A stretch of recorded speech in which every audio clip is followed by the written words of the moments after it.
Dans cette vidéo, je vais te partager les 3 clés essentielles pour révéler ton plein potentiel et être un catalyseur pour le changement de l'Afrique. Reste jusqu'à la fin parce que je te partagerai en bonus mon tip spécial pour te permettre de prendre action dès aujourd'hui et de commencer à voir les différences dans ta vie de tous les jours. Alors, ces 3 clés sont en fait des mots interrogatifs que nous utilisons tous les jours. Ils sont tout simples, tout bêtes, et je te les partage juste là. Tu dois lire, lis, qu'est-ce que tu vois, comment, quoi, pourquoi. C'est très simple, ce sont ces 3 clés-là. Mais se poser la question dans ce sens-ci, les questions comment, quoi, pourquoi, en dernière intention, parce que quand à la fin ça ne marche pas, on se dit pourquoi ça ne marche pas. Simon Sinek nous dit que le bon ordre, en réalité, c'est celui qu'on utilise en commençant par le pourquoi. Donc pourquoi, tu l'auras compris, c'est ta première clé. C'est le pourquoi de ton existence. Pourquoi est-ce que tu existes? Tu dois savoir le pourquoi, la vision qui t'anime tous les jours. Le rêve que tu aimerais accomplir, tu dois le connaître, tu dois l'identifier et tu dois l'écrire et tu dois travailler en accord avec ce rêve-là. C'est l'essence, la base, le socle de ton excellence, de ton accomplissement dans la vie. La deuxième clé, c'est donc le comment. Et le comment renvoie à l'action, ou alors comme j'aime bien l'appeler, le plan d'action martial.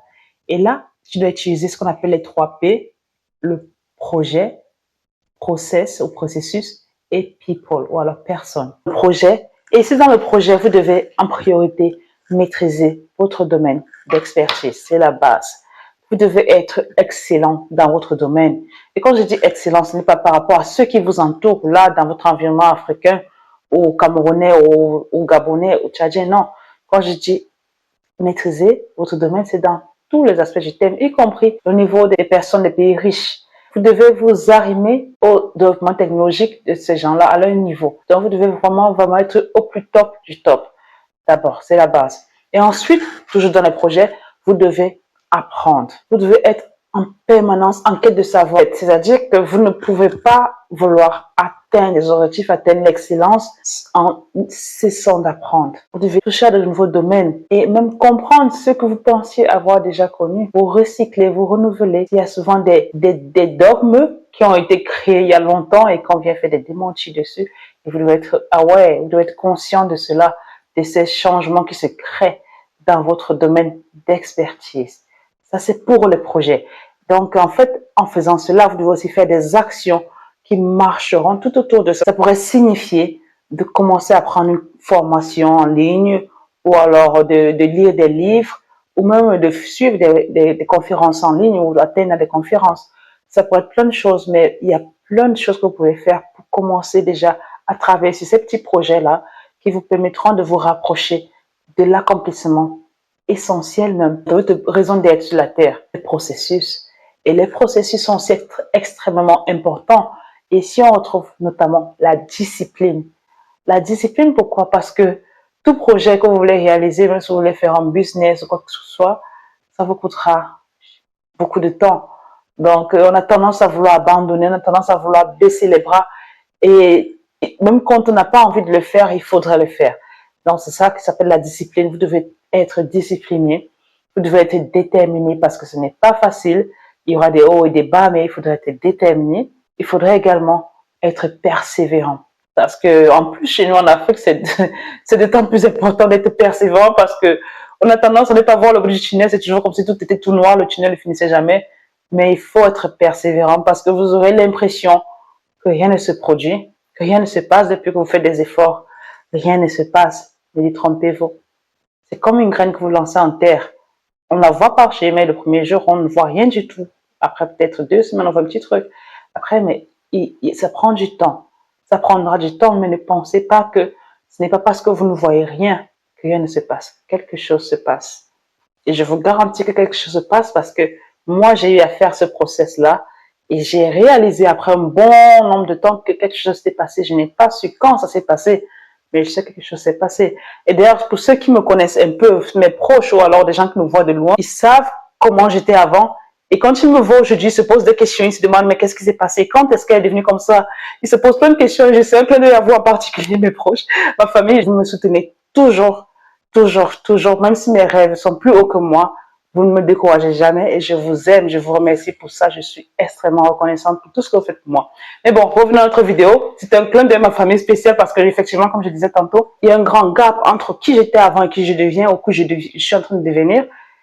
Et c'est parce que j'ai suivi ces petites étapes, étape par étape. Et un jour ou l'autre, quelque chose s'est passé, on ne sait pas trop quoi ni quand, mais quelque chose s'est passé. Et vous avez les clés, les outils nécessaires pour avancer vers l'excellence. Et quand vous avez déjà ces outils, quand vous avez à débloquer un certain élément dans votre tête, vous êtes passé en mode pilotage automatique. Quand je dis pilotage automatique, ça voudrait dire que votre cerveau devient programmé pour la réussite.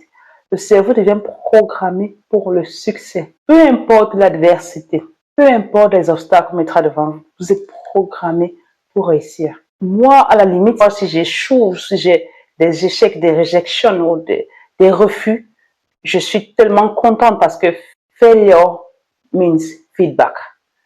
Feedback means knowledge. And knowledge is power. So, quand j'échoue, je suis fière d'échouer. Je suis fière d'échouer parce que je me rapproche de mon objectif. Ça veut dire que j'avance. J'avance même plus que ce que je ne devais le faire. Si je n'avais pas échoué, je n'aurais pas eu de feedback, je n'aurais pas eu de connaissances et je n'aurais pas eu de pouvoir de continuer à avancer sur le chemin du trajet. Donc, il faut bien le savoir. Si vous n'essayez pas du tout, vous avez déjà échoué. Et comme je vous ai dit, vous devenez programmé. Ça devient, si moi j'ai un obstacle aujourd'hui ou un challenge ou des gens qui me mettent à bâtonner les roues parce que nous sommes dans une société très, très patriarcale et qui voudrait que, par exemple, les femmes n'excellent pas dans leur domaine et ou alors que ceux qui excellent trop jeunes, on les broie comme ça. Ou alors on les met la tête sous l'eau comme ça. Quand tu veux sortir, juste prendre un peu d'air, on les met la tête sous l'eau. C'est une pratique qui est très déplorable parce que chaque Africain doit être une échelle pour son frère et non le contraire. Donc, c'est une pratique qui est très déplorable. Mais moi, si quelqu'un me fait ça, j'ai envie de te dire que tu me donnes la force de devenir en mode lion, le lion qui rugit et qui trouve la rage pour réussir malgré cet obstacle. Qui trouve la rage parce que je vais prendre ton obstacle, je vais le placer devant moi, il va faire une échelle. Je vais me retrouver, me mieux positionner qu'avant que tu ne me mettes l'obstacle sur mon chemin. Et c'est comme ça qu'on vit dans l'adversité de l'Afrique. C'est ce cerveau-là qu'il faut programmer pour vivre en Afrique et réussir en Afrique et révéler son potentiel étant en Afrique. Ce n'est pas un cerveau qui accepte l'échec. C'est un cerveau qui se dit, j'ai échoué, ce n'est pas grave, mais je vais réussir. Peu importe les obstacles qu'on met devant moi, je vais y arriver. Et c'est comme ça qu'un Africain qui veut changer les choses doit penser. Un scientifique qui dit qu'il veut faire quelque chose, il doit le faire. Et il doit le faire avec excellence, avec passion, avec tout le courage que cela prendra. Le troisième P, c'est la personne. Comme je vous ai dit tantôt, la personne, c'est la collaboration. Vous allez trouver des collaborateurs, la famille qui vous soutient, des amis qui vous entraident, qui vous aident, qui vous conseillent. Il faut savoir gérer ces relations-là, être reconnaissant envers ces personnes-là. Est-ce qu'elles ne vous doivent rien? Elles n'ont pas forcément l'obligation de vous aider ou de vous épauler. Il faudrait savoir être reconnaissant de ces personnes. Il faudrait savoir apprécier leur présence. Et c'est quelque chose qu'il faudrait encore plus chérir parce que généralement, on a tendance à progresser, à oublier ceux qui nous ont tendu la main. Ou alors, quand on est très haut, on oublie aussi d'aider ceux qui sont derrière. Mais il faudrait déjà, en tant qu'Africain, aider aussi ceux qui sont... Pour peu qu'on soit un peu devant, c'est important de venir aider les autres qui sont derrière, qui sont dans le noir et qui ont besoin d'aide. C'est nous qui gagnons. C'est l'Afrique qui gagne lorsque tout le monde réussit à développer son potentiel. Et j'allais te dire, si tu veux réussir parmi tous les collaborateurs, essaie d'identifier des mentors. Les mentors peuvent être des peers, c'est-à-dire des gens qui ont un niveau assez proche au tien, mais qui savent t'aider ou te coacher, te donner des conseils qui te font avancer. Il y a également des mentors qui sont plus âgés que toi ou qui sont d'un niveau académique supérieur à toi. Ils sont très, très importants aussi parce que eux, ils sont déjà tombés dans le trou à tous les coups. Eux, ils sont déjà tombés dans un trou dans lequel tu pourrais tomber. Et si tu es en train de marcher dans un chemin glissant, ils pourraient te dire attention ici. Fais attention parce que ici, ça semble un peu dangereux. Et tu pourrais éviter des situations embêtantes et des échecs qui pourraient te ruiner le mental, par exemple. Donc, c'est important d'avoir des mentors. On dit en général qu'il faut avoir plusieurs mentors pas seulement un précis, mais plusieurs dans plusieurs domaines précis, plusieurs aires de vie précises pour pouvoir avancer plus vite. Ça aide beaucoup d'avoir des mentors. Enfin, il faut garder, il faut être très intègre. Il faut être intègre. L'intégrité en science ou l'intégrité dans la vie, parce que vos valeurs doivent être en accord avec tout, que ce soit en vous, avec votre vision, avec les gens. Tous ces éléments doivent être en accord. Vous devez rester fidèle à vos valeurs. Vous devez rester fidèle à vos principes. Même lorsque la pression est forte, on est beaucoup tenté souvent avec la corruption, avec des menaces pour prendre des décisions qui pourraient nous porter préjudice sur le long terme. Mais il faudrait être fort. Il faudrait toujours garder ses valeurs en tête et prendre des décisions en accord avec ses principes. Retenez bien ceci. L'intégrité est la base sur laquelle se construit le succès durable. Si un seul instant on se rend compte que vous n'êtes pas intègre, tout le succès que vous aurez accumulé va s'effondrer comme un château de sable.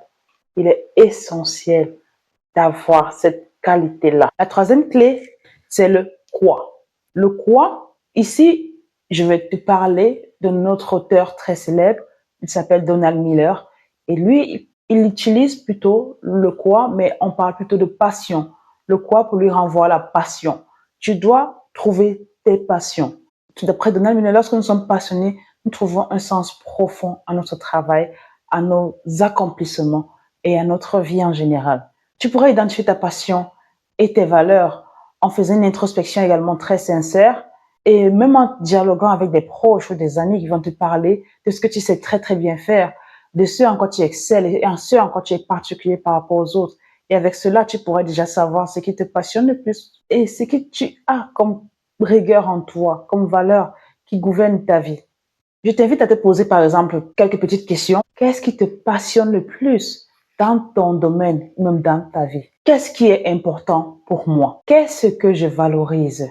Si aujourd'hui était ton dernier jour, qu'est-ce que le monde devait retenir de toi? Ce sont ces 4 petites questions que tu pourrais par exemple te poser dès à présent et avoir des éléments pour commencer ta croissance, ton développement personnel et te permettre d'atteindre un niveau supérieur par rapport aux autres autour de toi. Mon bonus que je vais te donner, c'est que tu dois également être reconnaissant envers toi-même. On fait beaucoup d'efforts tous les jours sans penser à sa propre personne. Et c'est à tort.